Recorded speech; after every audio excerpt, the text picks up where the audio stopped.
আসসালামু আলাইকুম, কেমন আছেন সবাই? এটা বিকালবেলা খুব বৃষ্টি পড়তেছে। এই তো দেখালাম আমার ঘর দর তো খুব ভেসে গেছে। যত খোলামেলা সিঁড়ির সাইড, আমার রান্নাঘরের সাইডও খোলা ছিল, সেখানে আমি টিন দিয়ে আটকাইছি। এখান দিয়ে বৃষ্টি পড়ে না, কিন্তু এই যে সিঁড়ির সাইড খোলা দেখে প্রচণ্ড বৃষ্টিতে আমার সব ঘর সিঁড়ির নিচটা সব ভিজে গেছে। আর এই তো বাইরের তো আবহাওয়া দেখালাম। আর এই তো আমার ছাদের কী অবস্থা দেখেন, আমার নয়নতারা ফুল গাছটা বাতাসে নুয়ে গেছে। তখন আমি ঘুমাইছিলাম। আর এই তো দেখেন এই যে বিড়ালের বাচ্চাগুলো যে একটা টপের মধ্যে শুয়ে রয়েছে।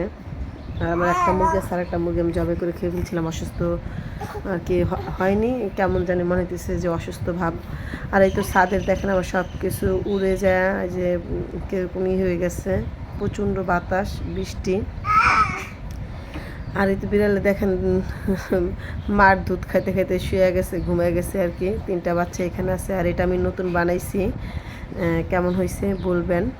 আর এই তো মাছ রান্না করব দুন্দুল দিয়ে।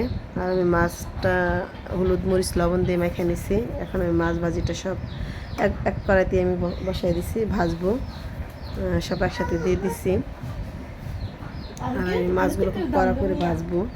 আমি দুন্দুল দিয়ে মাছ দিয়ে রান্না করব। আর আর মাছগুলো সব একসাথে ভালো করে মিশিয়ে নিলাম, একটার সাথে একটা লাগাই নিলাম। মাছগুলো আমি ভাজবো। আর আমি দুন্দুল দিয়ে রান্না করব, দুন্দুল আলু দিয়ে রান্না করব। এই তো আমি চুলায় মাছ বসাবো, মাছ তরকারি। আর আমি পেঁয়াজটা দিয়ে দিচ্ছি তরকারি, কড়াইটা গরম করে দেখলাম লাল হয়েছে কিনা, আমি একটু কড়া করে ভাজবো। আর আমি তো পেঁয়াজটা ভাজতেছি। পেঁয়াজটা ভাজা হলে আমি যে হলুদ মরিচ লবণ ধনের গুঁড়া এগুলো সব পানি দিয়ে একসাথে মিশিয়ে আমি কড়াইতে দিয়ে দিছি। আমি এখন এটা ভালো করে কষাবো। কষানো হয়ে গেলে আমি দুন্দুল আর আলুটা দিয়ে দিব। আর আমার এই সাইড মাছ ভাজা হয়ে গেছে। এখন আমি মাছগুলো উল্টায় নিব, একটু কড়া করে ভাজবো। মাছ ভাজি দিয়ে ভাত খাবো 2 পিস দিয়ে, আর বাদ বাকিগুলো দিয়ে আমি তরকারিতে দিব। আর বিড়ালকে তো অবশ্যই একটা দিব, কেন বিড়ালে যতই আমাদের এখানে থাকে ওদেরকে না দিয়ে তো আর খাওয়া যায় না। মাছগুলো আমি লাল করে ভাজছি। আর এই তো আমার কষানো হয়ে গেছে হলুদ মরিচ। এখন আমি যে মশলাটা খুব কষানো হয়েছে ভালো করে, আমি এই যে পটল ভাজবো, পটলগুলো আমি দিয়ে দিলাম হলুদ মরিচ লবণ। বেশি দিব না, বেশি দিলে ভালো লাগবে না, পুড়ে যাবে তেলে যখন দিব। তার জন্য আমি যে একটু কম কম করেই দিলাম। চেষ্টা করলাম এভাবে মাখা যায় কিনা, দেখি যে পুড়ে যায়, তার জন্য হাত দিয়েই মাখলাম। আর আমার মুরগিগুলো তো ভিজে গেলে একটু এক পলক দেখালাম। আর ভালো লাগলে লাইক কমেন্ট শেয়ার করবেন। আর আমি তো এখানে বেসিনে একটু হাতটা ধুয়ে নিলাম, যত ওইটা মাখছি। এখন আমি যে এখানে আমি সবজিগুলো দিয়ে দিব। আমার মশলাটা ভালো করে কষানো হয়েছে। আর আমার ছেলের জন্য সবাই দোয়া করবেন, আমার ছেলে খুব অসুস্থ। আর আমাদের এখানে অনেক বৃষ্টি আসতেছে, বৃষ্টি খুব ভালো লাগতেছে। অনেক দিন পর আবার বৃষ্টি আসলো, কিছুদিন আগে তো বৃষ্টি আসলো, তারপর আবার রোদ, অনেক গরমই আমার ছেলে আবার অসুস্থ হয়ে গেছে।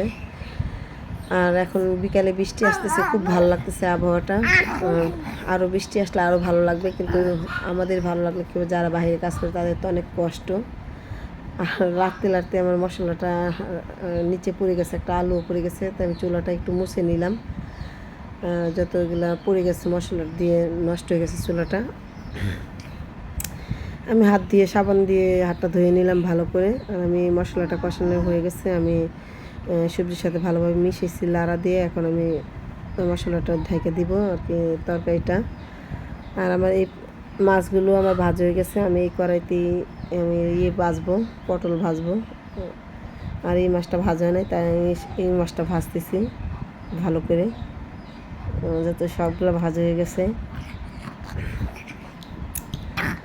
আর যা বলছিলাম, বৃষ্টির দিনে আসলে ভালো লাগে, আবহাওয়াটা অনেক ঠান্ডা লাগে। তার জন্যই মনে আমি বিকালে ঘুমাইছি, বাচ্চাকে দুধ দিতে দিয়ে ঘুমিয়ে গেছি। খুব গরম লাগছিল, কারেন্টও যাইতেছিল। আর আমার এই দুন্দুল তো মনে করেন পানি এসে পড়ছে, তার জন্য আমি এটা তো আরও অনেকক্ষণ লাগবে কষাইতে, তার জন্য আমি চুল দিয়ে দিলাম পানি, কড়াইটা ভরে দেয়নি, যতটুকু লাগবে ততটুকু দিছি। আর মাছগুলো হয়ে গেছে, মাছগুলো আমি নামাই নিছি বাটিতে। আর এটা আমি যে পটলটা আমি মাছ ভাজির তেলের সাথে দিয়ে দিছি ভাজা, পটলটা ভাজবো, একটু ভাজা ভাজা করবো। আর আমি পুরোটা ভিডিও দেখাবো না, কারণ আমার ভিডিওটা খুব বড় হয়ে যেতেছে, বড় হয়ে গেলে তো আপনারা আবার দেখবেন না। আর আমি তো মাছগুলো আমি এখন তরকারিতে দিয়ে দিব। আমার তরকারিটা হয়ে গেছে, একটু ভালোভাবে বলক দিলে আমি তখন আবার তরকারিটা নামে নিব, মাছ আবার ঢাইকা দিব। আর আমি আমার ওই পটলগুলো ভাজা হয়ে গেছে, তার জন্য আমি না নামে আমি বাকি পটলগুলো দিয়ে দিছি। আর আমি তো জিরা গুঁড়া দিয়ে দিছি তরকারিটার মধ্যে।